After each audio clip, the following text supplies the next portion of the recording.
Some people have asked how I make those soaked newspaper rolls that I've used for sword cutting tests. And yeah, why not show it?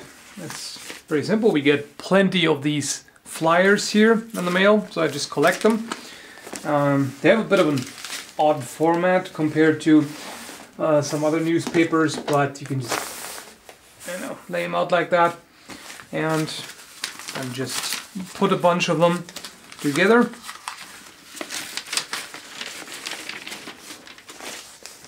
Like that until you get your desired thickness. Don't go overboard with this. Soaked newspaper rolls are very tough to cut. If you have cut tatami mats before, these here are actually tougher, so you can imagine. And I just got some of these cheap wooden dowels. Got them at Dollarama. Pretty cheap. And just put them in here. Leave enough space if you have a cutting stand that you stick it into.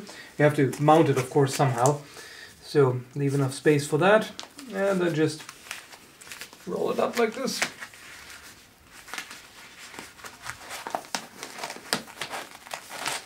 Don't roll them too tightly, because the tighter you roll them, the more difficult they will be to cut. If you take a lot of paper and roll it really tightly, there's pretty much no chance you can cut through it. For twine, simply because if you put tape on there, on that spot, it of course won't soak up the water properly, and you don't really want that. But it works too, so it's not really a big deal either way.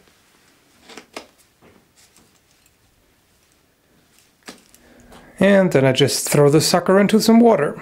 I have a dedicated plastic container for this, you know, just in case the ink from the newspaper could leak out, theoretically. I haven't really seen that happen yet, but it could, so it's a good idea to have its own container for that. And of course it will float, so it's good to just take a pot full of water and put it on top of it to keep it down, and then you just leave it in there for a while to soak. You can even soak it overnight, but I would suggest at the very least like 2 or 3 hours. You should leave it in there. It's better to leave it in like whatever, 5-6 hours. And yeah, let's do that. So after it has soaked, it's a good idea to just drain a bit of the excess, you know, just let it sit there for a bit, like 10 minutes or so, just so that it's not super wet anymore. And when you're done with it, please do not waste the water by simply pouring it down the drain. You could use it to refill your toilet tank or various things for which you don't need clean drinking water. I've got a simple stand right here, pretty easy to make, as you can see.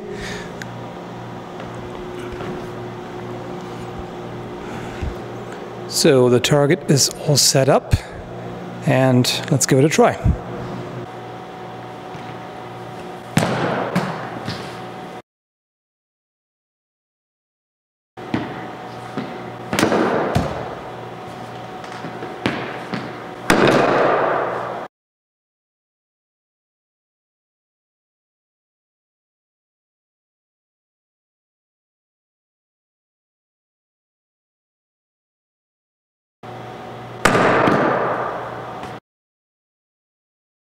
It really depends a lot on how long you soak it.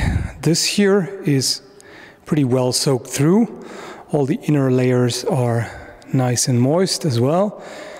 Whereas some of the newspaper rolls that I've made previously, they still were somewhat dry inside, and that makes it a lot harder to cut. As you saw, this was fairly effortless. And some of the other ones that I made were not that easy to cut, simply because if it's still fairly dry, the resistance is a lot higher, and that would also be less realistic because, well, living tissue, of course, is pretty wet. No innuendo here.